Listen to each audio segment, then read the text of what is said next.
Okay. This isn't even cheating, it's just doing it wrong. It's just doing it completely incorrectly, yeah. If it makes my pet happier, and it makes him less of a weak-ass scrub, why wouldn't I game the system? If you have bugs in your house, and you make the conscious decision to want those bugs in your house, they aren't pests, they're pets. Yeah, now that is milk and meat.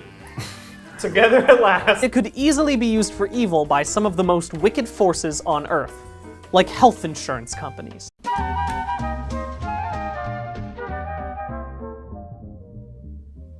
Is life quantifiable? God, we all need a distraction sometimes.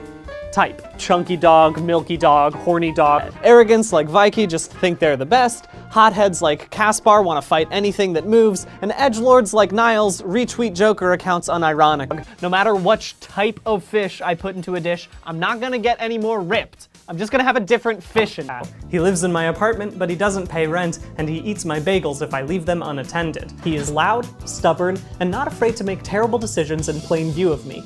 It's kind of like Fire Emblem doesn't know how to make interesting characters without making them suffer traumatic parental death. Yeah, I'm gonna eat the long boy. Someone who is willing to do what needs to be done when the going gets tough. Or someone who reveals an abyssal dragon that they've been keeping under their armor this whole time. Haha.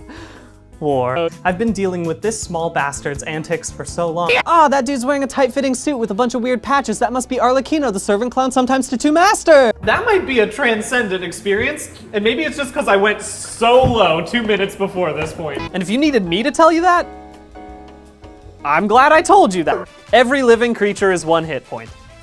The end. Welcome to Kane Siblings Incorporated, where we all have a sibling-like bond and do the same job.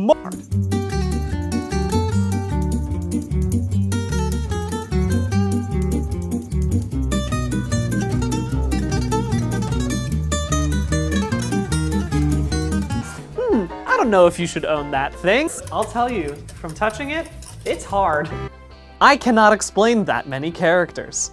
I have made that mistake before. Any sword wielder who's a little spice. These are all precocious little magic babies. They are always up in shit that they should not be up in. And they have this nasty habit of getting axed super early on. They'll keep dunking on you till you're dead. And I honestly do not have the time to unpack this bullshit.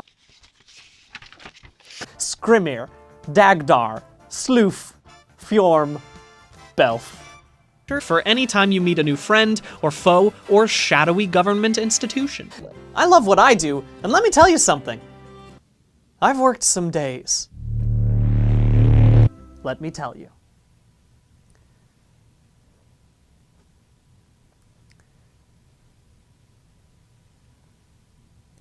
I don't know. He can jump, he can dance, and he can successfully avoid conviction for war crimes. So, what the fuck? Here's an archetype I call what the fuck. This can only be accomplished by gifted teens grappling with psychosexual ennui. If anime is to be believed, and I believe anime, it's possible he's planning to live fast, die young, and leave a beautiful, beautiful corpse. And a skeleton wearing a tank top that says, "I heart my daddy." Oh, no. Whoopsie! The rest of his life was typical. Mirror, standing, dying of starvation. There's nothing here! And then in Trial 5, I peed myself. A lot. This killed death. Disappeared. Gone from this plane of existence. I'm also smart sometimes. A barely living kickball. But is there more to him? According to official, canonical information, no. What if I'm never gonna die? Then you're never gonna be able to retire.